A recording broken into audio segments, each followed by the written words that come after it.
Welcome to the deep dive.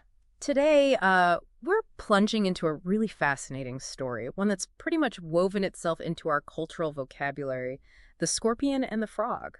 It really had. It's kind of a modern parable, not like those ancient fables. This one really only picked up steam like mid-20th century. Yeah, relatively recent. But what's amazing is how fast it became this powerful shorthand, for that self-destructive persistence of character. Absolutely.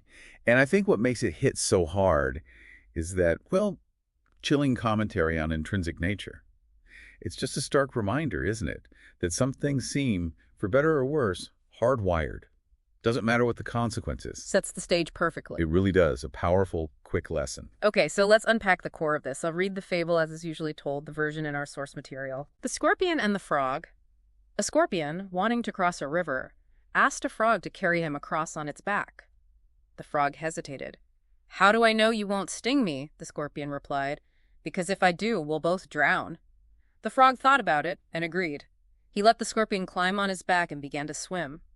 Halfway across the river, the scorpion suddenly stung the frog. As they both began to sink, the frog gasped, "Why did you do that? Now we'll both die." The scorpion calmly replied, "I couldn't help it. It's in my nature." It's a classic for a reason, right? Yeah. It's power, and our source really points this out, is in that brutal simplicity, this idea that some core behaviors are just, well, they're ingrained. Consequences don't matter. Tough lesson. It is a direct, almost harsh lesson about inherent traits. We've all seen versions of it play out, I think. Right.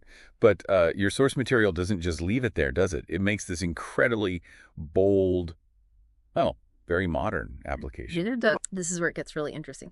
It draws this curious parallel. It likens a blue scorpion to the Democratic Party and then a red frog to Mr. Trump. Yeah, and what's fascinating there, and the source actually flags this is how that color scheme, blue and red, it actually defies the colors of nature, right? Scorpions and frogs aren't typically blue and red. Right, not in the original. But it serves a specific point here. The source frames it as a political observation. It's commenting on what it calls a troubling state of affairs in our unfortunately self-destructive scheme of social things and political wars. So it's almost using the fable satirically. Kind of, yeah, using that familiar story to maybe highlight perceived patterns in, the current political climate. And it doesn't stop there. The source then imagines this extrapolation of the ending.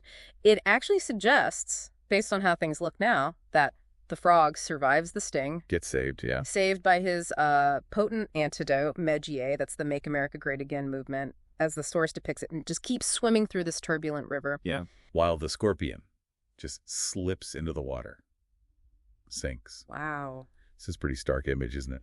But the author of the source makes a point of emphasizing this concluding thought. They hope it stays just a parallel, not an actual prediction. Ah, okay. Yeah, they actually state, there is still time, Mr. Scorpion. Which, it raises that big question about how we try to map these simple, sometimes satirical stories onto really complex political situations. It's definitely a commentary, not presented as fact. Exactly. It's the source's interpretation, using the fable as a lens. So, okay, what does all this mean for you listening? I mean, it really makes you think, doesn't it? About how powerful these little stories are and how easily they get picked up, reinterpreted, even used satirically like this to try and grapple with current events, even really serious stuff. Yeah, the source really shows how we reach for these narrative shortcuts, We do. And it makes you wonder, what does it tell us about our own nature, maybe? Though we seem to gravitate towards these kinds of clear-cut analogies, even ones that suggest, well, self-destructive patterns, just to try and understand the world around us. That's a deep question. It is. Why are these stories the ones that stick? And what do they really show about how we process what we see happening, especially in politics? Something to chew on, perhaps.